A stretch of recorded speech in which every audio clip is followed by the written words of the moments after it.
दोस्तों स्वागत है आपका आज की बेहद बड़ी और महत्वपूर्ण खबरों में। दोस्तों आपको बता दें आज की बड़ी खबरों में, जी हां, लॉकडाउन में आ सकता है मजदूरों के लिए नया पैकेज, मिलेगा सीधा फायदा। जानेंगे विस्तार से किन लोगों को होगा फायदा। बात करें अगली बड़ी खबर की, जी हां, अगर आपका इस बैंक में खाता है तो आपके लिए बड़ी खबर आ रही है, जानेंगे विस्तार से। इसके अलावा आपको बता दें सरकार ने इस योजना के तहत किसानों को दिए 2424 करोड़ रुपए। जानिए किन लोगों को मिलेगा इसका फायदा। इसके अलावा इस राज्य के सीएम बोले राशन कार्ड हो ना हो फिर भी सभी को दें राशन, प्रदेश में ना तो कोई भूखा रहे और ना भूखा सोए। जानेंगे विस्तार से किस राज्य में मिलेगा इस तरीके से राशन। जानिए अगली बड़ी खबर में, अगर आप भी केबल टीवी उपभोक्ता हैं तो आपके लिए बड़ी खुशखबरी निकल कर आ रही है, जानेंगे विस्तार से। तो दोस्तों आज हम आपको इस वीडियो में इन्हीं सभी महत्वपूर्ण खबरों के बारे में बताने वाले हैं। वीडियो को ध्यान से आखिर तक देखते रहिए ताकि आपसे कोई भी जानकारी मिस ना हो। और अगर आप चाहते हैं भारत में फैली महामारी जल्द खत्म हो जाए तो इस वीडियो को एक लाइक जरूर करें।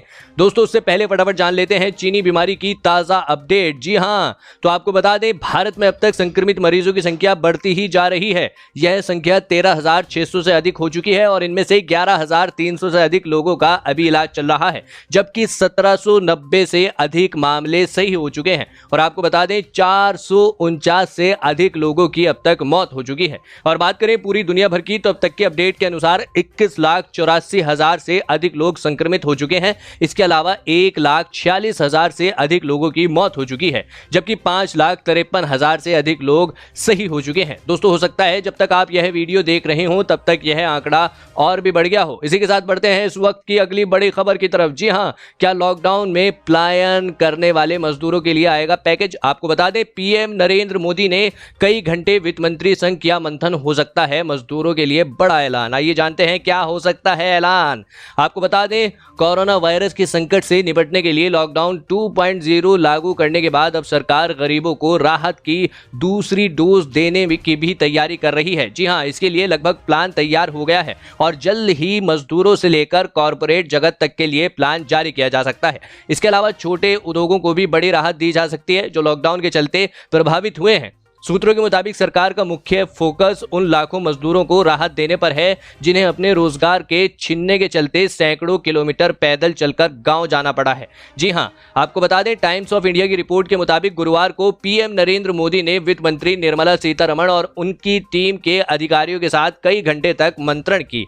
इस दौरान कोरोना राहत पैकेज 2.0 को लेकर चर्चा हुई और समाज के विभिन्न वर्गों को किसी तरह से राहत दी जाए, इस पर बातचीत हुई। कहा जा रहा है कि इस दौरान निर्मला सीतारमण ने पीएम नरेंद्र मोदी को अलग अलग सेक्टर से मिले इनपुट्स दिए और वित्त मंत्रालय के प्लान के बारे में विस्तृत जानकारी दी। आपको बता दें कि लॉकडाउन में 19 दिनों का और इजाफा होने के चलते मार्केट अब कुल 40 दिनों के लिए बंद हो गया है। ऐसे में विभिन्न सेक्टर्स ने सरकार से एक बार फिर से राहत की गुहार लगाई है। पुराने कर्जों के पुनर्गठन से लेकर नए लोन जारी करने तक की मांग की गई है। इसके अलावा होटल, इंडस्ट्रीज और मॉल आदि ने इसे पूरे साल के लिए लोन की किस्तों को स्थगित करने तक की मांग की गई है। जी हां, यही नहीं, जरूरी सामान तैयार करने वाले एफएमसीजी सेक्टर ने मजदूरों की कमी का मुद्दा उठाते हुए प्रोडक्शन बाधित होने की बात कही है। ऐसे में सरकार का फोकस इस बात पर है कि पलायन करने वाले मजदूरों को राहत पहुंचाई जाए और कुछ अहम क्षेत्रों में उत्पादन और बढ़ाया जाए।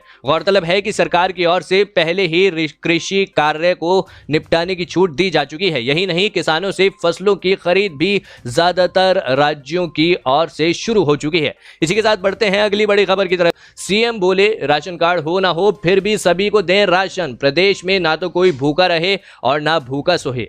आपको बता दें उत्तर प्रदेश के मुख्यमंत्री योगी आदित्यनाथ ने शुक्रवार को लोक भवन में टीम 11 के साथ बैठक की। इस दौरान मुख्यमंत्री योगी आदित्यनाथ ने कहा कि कम्युनिटी किचन से जरूरतमंदों में और शेल्टर होम्स के निराश्रितों में पूर्व की भांति ही बेहतर ढंग से सबको भोजन मिलता रहे।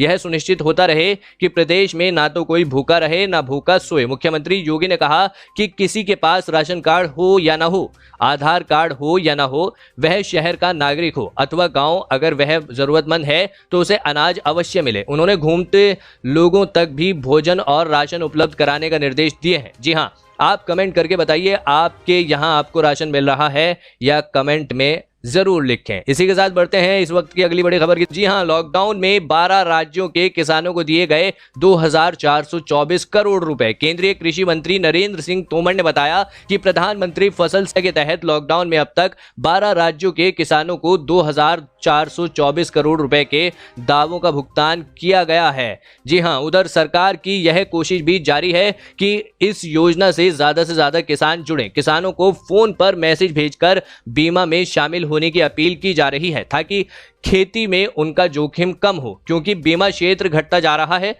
2018-19 सिर्फ 507.987 लाख हेक्टेयर क्षेत्र का ही बीमा हुआ है, जबकि पहले यह इससे कहीं गुना ज्यादा हुआ करता था। फिलहाल सरकार ने बीमा कंपनियों के सामने कई तरह की शर्तें रख दी हैं ताकि किसानों का हित सुरक्षित रहे।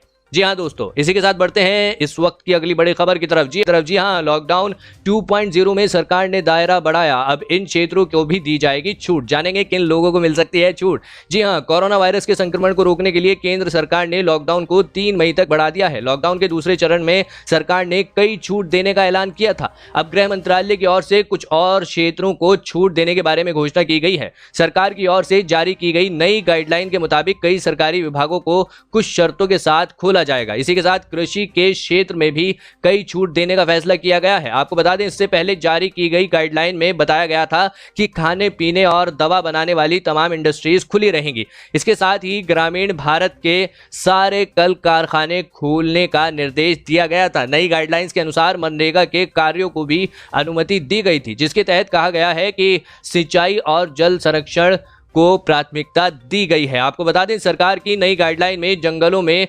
अनुसूचित जनजातियों और वहां रहने वाले अन्य लोग लघु वन उपज या फिर गैर इमारती लकड़ी को जमा कर सकते हैं और साथ ही वे उनकी कटाई भी कर सकते हैं।